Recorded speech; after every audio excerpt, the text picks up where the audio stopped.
नमस्कार, नवीन न्यूज में आपका स्वागत है। बिहार में भ्रष्टाचार के खिलाफ निगरानी का एक्शन लगातार जारी है।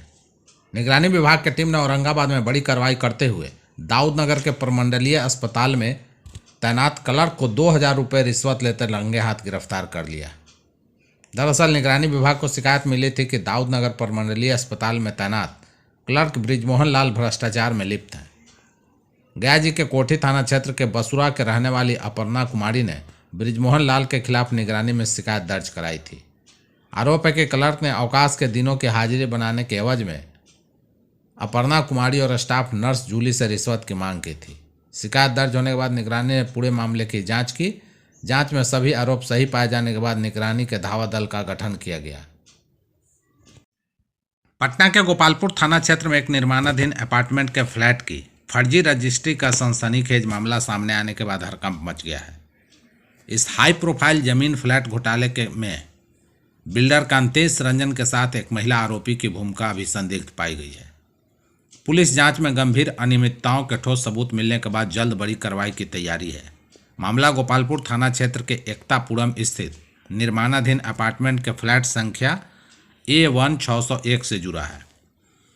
इस संबंध में गोपालपुर थाना कांड संख्या 134-25 दर्ज कर अनुमंडल पुलिस पदाधिकारी पटना सदर 2 के निर्देशन में गहन जांच की जा रही है। पुलिस के अनुसार आरोपियों की भूमिका लगातार स्पष्ट हो रही है और गिरफ्तारी किसी भी समय हो सकती है।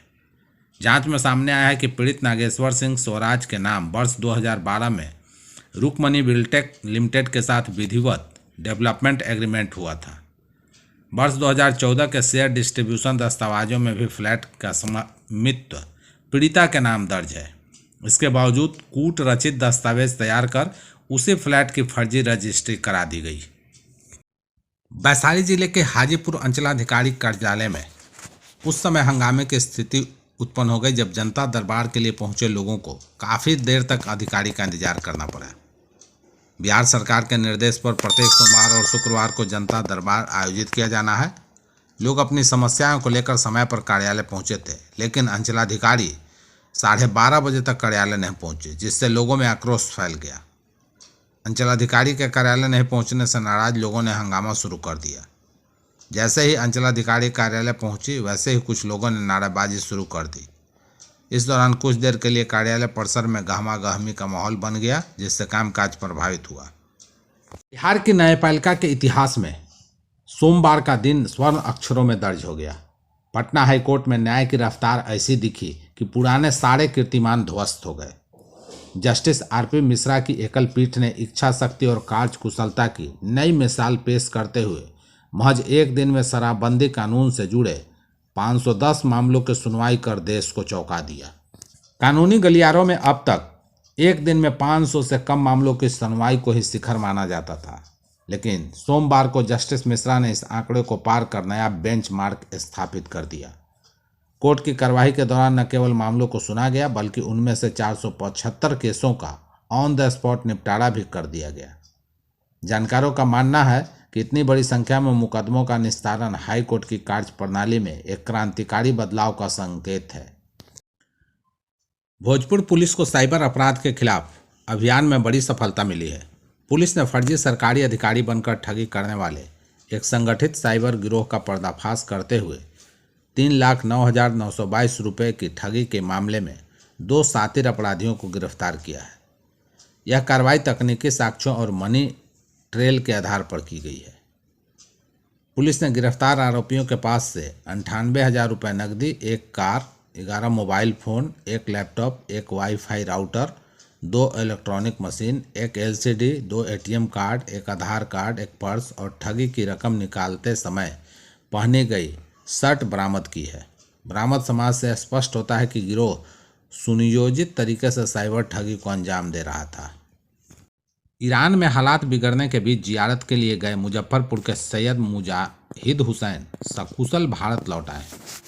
भारत पहुंचने के बाद उन्होंने प्रधानमंत्री नरेंद्र मोदी के प्रति आभार व्यक्त किया और कहा कि सरकार की पहल से यह सुरक्षित वापसी संभव हो सकी है। ब्रह्मपुर थाना क्षेत्र के किला रोड निवासी सैयद मुजाहिद हुसैन जैसे ही मुजफ्फरपुर स्थित अपने पैतृक घर पहुंचे वे भावुक हो गए। उनके आगमन पर परिचितों और शुभचिंतकों ने स्वागत किया और सुरक्षित लौटने पर बधाई दी। बताया कि वे बिहार लौटने वाले एकमात्र व्यक्ति हैं। मुजाहिद हुसैन ने बताया कि करीब 10 दिन पहले ईरान में अराजक स्थिति उत्पन्न हो गई थी और देश भर में प्रदर्शन शुरू हो गए थे। विभिन्न शहरों में उथल पुथल बढ़ने से भारत लौटने को लेकर चिंता सताने लगी थी। हालात को लेकर अनिश्चितता बनी हुई थी। उन्होंने बताया कि इस दौरान भारत सरकार और ईरान स्थित भारतीय दूतावास ने वहां मौजूद भारतीय नागरिकों को जानकारी दी कि सरकार उन्हें सुरक्षित वापस लाएगी। बिहार में ठंड का असर धीरे धीरे कम हो रहा है, लेकिन राज्य के कुछ हिस्सों में अभी भी घना कोहरा बना हुआ है। मौसम विभाग के पूर्वानुमान 21 जनवरी तक कोसी और सीमांचल क्षेत्र के जिलों को लोग सतर्क रहें। मौसम विभाग के अनुसार सुपौल, अररिया, किशनगंज, पूर्णिया और कटिहार जिलों में घना कोहरा छाए रहने की संभावना है। इन जिलों में येलो अलर्ट जारी किया गया है। बिहार के बाकी जिलों में फिलहाल कोई चेतावनी जारी नहीं की गई है। पश्चिम चंपारण, पूर्वी चंपारण, गोपालगंज, सिवान, सारण, मुजफ्फरपुर, वैशाली, समस्तीपुर, सीतामढ़ी, शिवहर, मधुबनी, दरभंगा, मुंगेर, लखीसराय, शेखपुरा, जमुई, पटना, नालंदा, जहानाबाद, अरवल, गया और नवादा जिलों में मौसम समान रहने की संभावना है। इन क्षेत्रों में सुबह हल्की धुंध हो सकती है, लेकिन दिन में आसमान साफ रहेगा। तापमान की बात करें तो राज्य में सबसे कम न्यूनतम तापमान 6.2 डिग्री सेल्सियस सबौर, भागलपुर में दर्ज किया गया। पटना में आने वाले दिनों में अधिकतम तापमान 23 से 24 डिग्री सेल्सियस और न्यूनतम तापमान 11 से 12 डिग्री सेल्सियस के आसपास रहने का अनुमान है। देश की सबसे पुरानी पार्टी कांग्रेस के सिर्फ 6 विधायक बिहार में चुनकर आए हैं। चुनाव से पहले बड़ी बड़ी बातें करने वाले बिहार कांग्रेस प्रभारी कृष्णा अल्लावरू की भद्द पीट गई। अपने प्रदेश अध्यक्ष राजेश राम को भी नहीं जिता सके, जबकि अल्लावरू के कंधों पर चुनाव प्रबंधन की कमान थी। चुनाव से पहले, चुनाव के दौरान और चुनाव के बाद कृष्णा अल्लावरू विवादों में घिरे रहे। पार्टी को रसातल में पहुंचाने का ठिकरा बिहार प्रभारी पर ही फोड़ा गया। टिकट बेचने के भी आरोप लगे। कांग्रेस कार्यकर्ताओं ने सदाकत आश्रम से लेकर पटना हवाई अड्डा तक बिहार कांग्रेस प्रभारी का विरोध किया।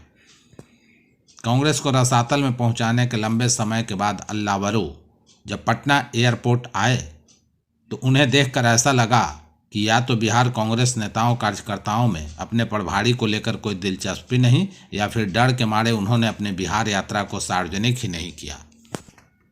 एयरपोर्ट पर इस तस्वीर को देखकर हर कोई आश्चर्य में है। दल के नेता अल्लावरू को रिसीव करने एयरपोर्ट कोई नहीं पहुंचा। सिर्फ प्रदेश अध्यक्ष राजेश राम ही एयरपोर्ट पर दिखे।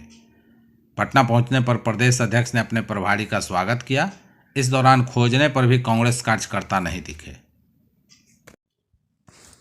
पूर्णिया जिले के रुपौली अंचल कार्यालय में बड़ा वित्तीय घोटाला सामने आया है। तत्कालीन अंचल नाजिर सह निम्न वर्गीय लिपिक शिशिर कुमार पर अंचल अधिकारी के फर्जी हस्ताक्षर कर सरकारी बैंक खाते से 24,27,840 रुपये की अवैध निकासी करने का आरोप है। मामले में अंचल अधिकारी शिवानी सुरभि ने लिखित आवेदन देकर थाने में प्राथमिकी दर्ज कराई है। आरोपी शिशिर कुमार वर्तमान में अनुमंडल कार्यालय धमदाहा में पदस्थापित हैं। उनके स्थानांतरण के बावजूद अब तक रुपौली अंचल नजारत का विधिवत प्रभार नहीं सौंपा गया था। प्रभार हस्तांतरण में हो रही देरी को लेकर अंचल अधिकारी द्वारा पत्राचार भी किया गया था। इसी दौरान जब अंचल अधिकारी शिवानी सुरभि ने सरात मत की राशि की जांच के लिए सेंट्रल बैंक ऑफ इंडिया में स्थित अंचल कार्यालय के खाता संख्या का स्टेटमेंट निकलवाया तो खाते में अपेक्षित राशि कम पा गई। इसके बाद जब लेन देन के विस्तृत जांच की गई तो चेक के माध्यम से फर्जी निकासी का मामला उजागर हुआ।